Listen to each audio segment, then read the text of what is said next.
Good evening to everyone. आज हम discuss करते हैं important MCQ based on the general awareness. तो फर्स्ट है the study of tissues is called. Study of tissue के अध्ययन को क्या कहते हैं? Study of tissue is called histology.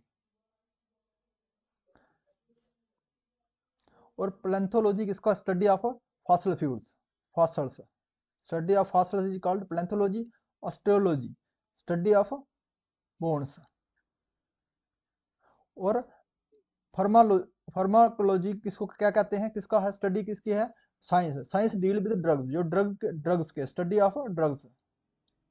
Pharmacology drugs.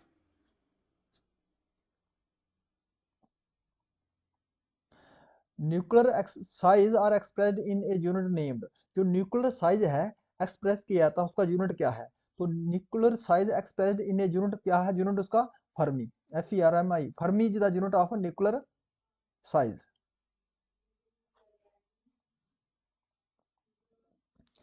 In which of the following industries mica is used as a raw material. ऐसी कौन सी इंडस्ट्री है जिसमें जो माइका है ये as a raw material use किया जाता है? तो कौन सी इंडस्ट्री में माइका रॉ मटेरियल यूज किया जाता है? वो है इलेक्ट्रिकल इंडस्ट्री में। जो इलेक्ट्रिकल इंडस्ट्री में जो माइका है as a raw material use किया जाता है।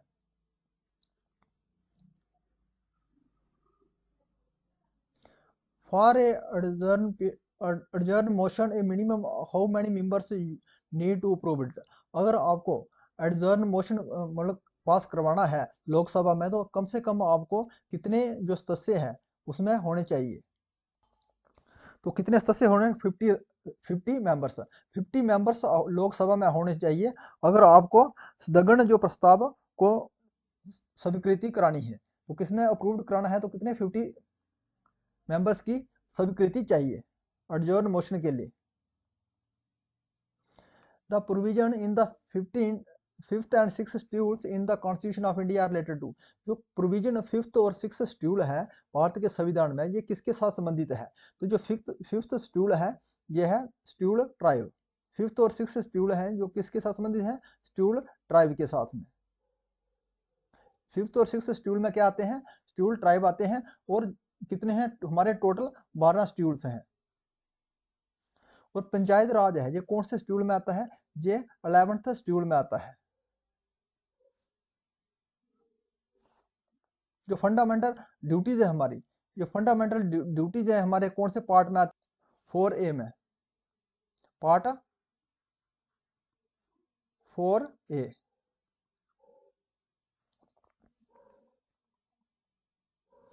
लीडार टेक्नोलॉजी यूज्ड फॉर। जो लीडार टेक्नोलॉजी है इस्तेमाल की जाती है इसके लिए इस्तेमाल की। जो लीडार का फुल फॉर्म क्या है? Light detecting and ranging. Light detecting and ranging. ये इस्तेमाल किसके की जाती है? ये किसके? 3D इमेज की जो ऑब्जेक्ट है उसकी इंफॉर्मेशन के लिए इस्तेमाल की जाती है। The information about the 3D image of the object. इसके लिए जो लीदार टेक्नोलॉजी है इस्तेमाल की जाती है। Light detecting and ranging. How does a blue object under yellow light seem. और क्या होता है जब आप ब्लू ऑब्जेक्ट के नीचे येलो लाइट को सीम करते हैं तो क्या होता है? कौन कैसे दिखती है? वो दिखती है ब्लैक। कौन सी दिखती है? ब्लैक। पीली रोशनी में नीली वस्तु कैसे दिखती है? ब्लैक दिखती है। पीली रोशनी में नीली वस्तु कैसे दिखती है? Black. The Lenz's law is related to. जो लेंजिज लॉ है किसके साथ संबंधित करता है? ये किसके साथ संबंधित करता है? ये करता है हमारा एनर्जी के साथ। जो लेंजिज लॉ है ये रिलेट करता है Newton's third law of motion. Third law of motion क्या है? न्यूटन का। इसके साथ संबंधित करता है energy can neither be created nor be destroyed. वैसे और साथ में क्या है? और थर्ड लॉ क्या है न्यूटन का? To every action there is equal and opposite reaction. और इसी के साथ संबंधित करती है energy can neither be created nor be destroyed. तो जो लेंजिज लॉ किसके साथ संबंधित करता है? एनर्जी के साथ में। The minimum support price for goods grain was introduced in the year. जो मिनिमम सपोर्ट प्राइस ग्रेन के लिए दिया गया था कौन से सन में जो इंट्रोड्यूस किया गया था? 1966 में। ये 1966 में किया गया था बीट के लिए, बीट के लिए। और इसमें उसी समय से बड़ा ग्रीन रेवोल्यूशन आया था, ग्रीन रेवोल्यूशन, जो मिनिमम सपोर्ट प्राइस जो दिया गया था ग्रेन के लिए। इनसाइडर ट्रेडिंग इज रिलेटेड, जो इनसाइडर ट्रेडर है ये किसके साथ संबंध रखता है? तो इनसाइडर ट्रेडर है जिसमें है जो लीगली आप ट्रेड कर सकते हैं, लीगली ट्रेड कर सकते हैं और बेनिफिट उठा सकते हैं आप। इनसाइडर ट्रेडर उसके साथ संबंध रखता है शेयर मार्केट के साथ में। Insider trader is related to share market, इसमें लीगली आप प्रैक्टिस कर सकते हैं ट्रेडिंग की, ट्रेडिंग की आप लीगली प्रैक्टिस कर सकते हैं और बेनिफिट उठा सकते हैं।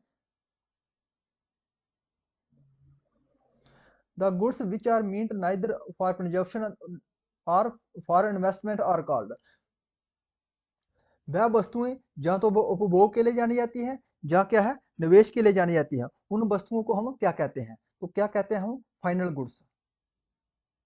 Answer is final goods.